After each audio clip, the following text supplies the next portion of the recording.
வணக்கம். ரிஷபராசி தமிழ் புத்தாண்டு ராசி பலன்கள். ரிஷபராசிக்காரர்களுக்கு தமிழ் புத்தாண்டில் கிரகங்கள் தரக்கூடிய பலன்கள், கிரகங்கள் மாற்றம் பெற்று அமர்ந்திருக்கக்கூடிய ஸ்தான பலங்கள், எந்த பரிகாரம் செய்தால் கெடு பலன்கள் குறைந்து நற்பலன்கள் அதிகரிக்கக்கூடிய பரிகாரங்களை பற்றி விரிவாக பார்க்கலாம். ரிஷபராசி சுக்கிர பகவான் ஆட்சி பெறுகின்ற முதல் ராசி. சந்திர பகவான் உச்சம் பெறுகின்ற ராசி. இந்த ராசியில் பிறந்தவர்கள் கள்ளம் கபடம் இல்லாதவர்கள், அனைவரையும் நல்லெண்ணத்துடன் உள் அன்புடன் வரவேற்கத்தக்க நல்ல ராசி. இந்த ராசியில் பிறந்த யாராக இருந்தாலும் அன்புக்கு கட்டுப்படுவார்கள். பாசத்திற்காகவும் நட்புக்காகவும் வாழக்கூடிய நல்ல ராசி என்று சொல்லலாம். இந்த ராசிக்காரர்களுக்கு தமிழ் புத்தாண்டில் எத்தகையான நற்பலன்கள் கிடைக்கப் போகிறது என்பதை பார்க்கலாம். இந்த 2024 தமிழ் புத்தாண்டில் குரு பகவான் ஜென்ம ராசியில் இருப்பார்.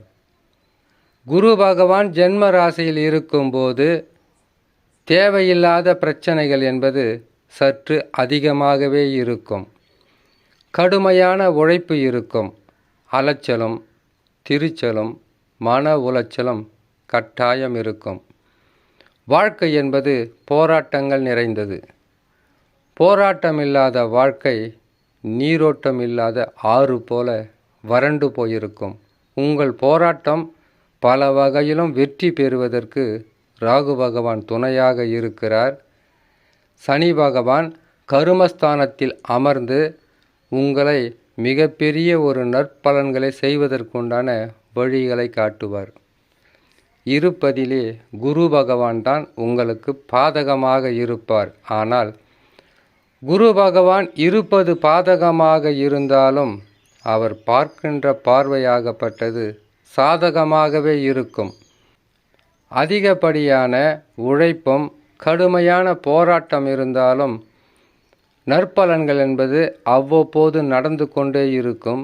தடைகள் இருந்தால் பரிகாரங்கள் செய்து வெற்றி பெறலாம்.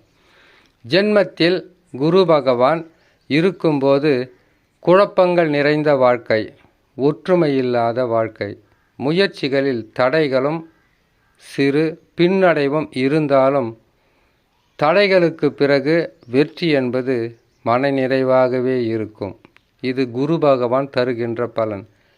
குரு பகவான் ஜென்ம ராசியில் 5 மாதம் இருப்பார்.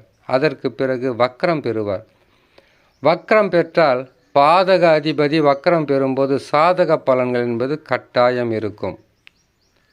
5 மாதங்கள் என்பது பல வகையிலும் உங்களுக்கு கஷ்ட நஷ்டங்களாக இருந்தாலும் அதற்கு பிறகு நற்பலன்களை தருவார். ஆனால் ரிஷப ராசி என்பது மென்மையான ராசி என்பதினால் இந்த கஷ்ட நஷ்டங்களை சில மாதங்கள் பொறுத்திருந்தாலே போதுமானது. நற்பலன்கள் கைமேல் கட்டாயமாக கிடைக்கும். அடுத்தது ராகு பகவான்.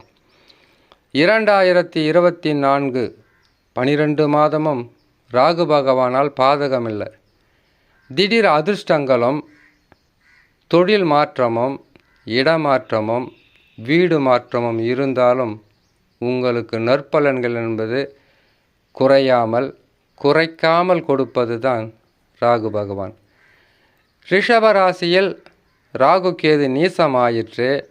நற்பலன்கள் தருவார்களா என்றால் ரிஷபராசியில் உங்கள் சொந்த ஜாதகத்தில் இருந்தாலோ அல்லது பெயர்ச்சி காலங்களில் அமர்ந்தாலோ தான் கஷ்டம். 11ஆம் இடத்தில் ராகு பகவான் இருந்துவிட்டாலே பணப்புழுக்கம் என்பது அதிகமாகவே இருக்கும். காசு பணம் என்பது கையில் சரளமாக வந்து போய்கொண்டே இருக்கும். உங்கள் தொழிலாகப்பட்டது வளர்ச்சியாக இருக்கும். வியாபாரமாக இருந்தால் வெற்றியை தரும். நற்பலன்கள் அதிகரித்து கொண்டே இருக்கும். எத்தனை நற்பலன்கள் ராகு பகவான் தர வேண்டுமோ அத்தனை நற்பலன்களும் தரக்கூடிய மிக உயர்ந்த ஸ்தானம்தான் இந்த 11ஆம் இடம்.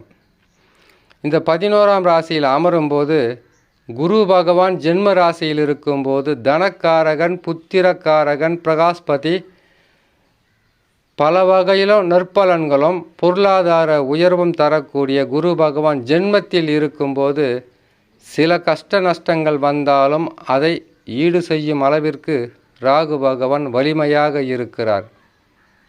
கேது பகவான் 5ஆம் ராசியில் கன்னி ராசியில் அமர்ந்திருக்கும் போது இது பூர்வ புண்ணியஸ்தானம். திரிகோணம் என்று சொல்லக்கூடிய பூர்வ புண்ணியஸ்தானத்தில் எந்த கிரகங்கள் அமர்ந்திருந்தாலும், பாதக அதிபதியாக இருந்தாலும் சாதக பலன்களை கட்டாயம் தர வேண்டும். சாதக பலன்கள் அதிகமாக பெற வேண்டுமென்றால் உங்களுடைய ஜாதகத்தில் நடக்கின்ற தசாவாகப்பட்டது உங்களுக்கு வலிமையாக இருந்துவிட்டால் பாதகம் என்பது சிறிதளவும் இல்லாமல் சாதக பலன்களை தந்துவிடும். குருவலய குருவாக குரு பகவான் அமரும்போது ஒரு சிலருக்கு வாழ்க்கையில் பல வகையில நற்பலன்களை கொடுத்து விடுவார். இதே குரு பகவான் குருவலய குருவாக அமரக்கூடிய ஸ்தானம் என்பது, இடம் என்பது ரிஷபம், கும்பம். இந்த இரு ராசிகளில் அமரும்போது மிகவும் வலிமையாகவும் செயல்பட்டு வெற்றிகளை தருவார். தசா சரியில்லாதவர்களுக்குத்தான் சிறிது பின்னடைவாக இருக்கும், இழப்புக்கள் எதுவும் பெரிதளவாக இருக்காது.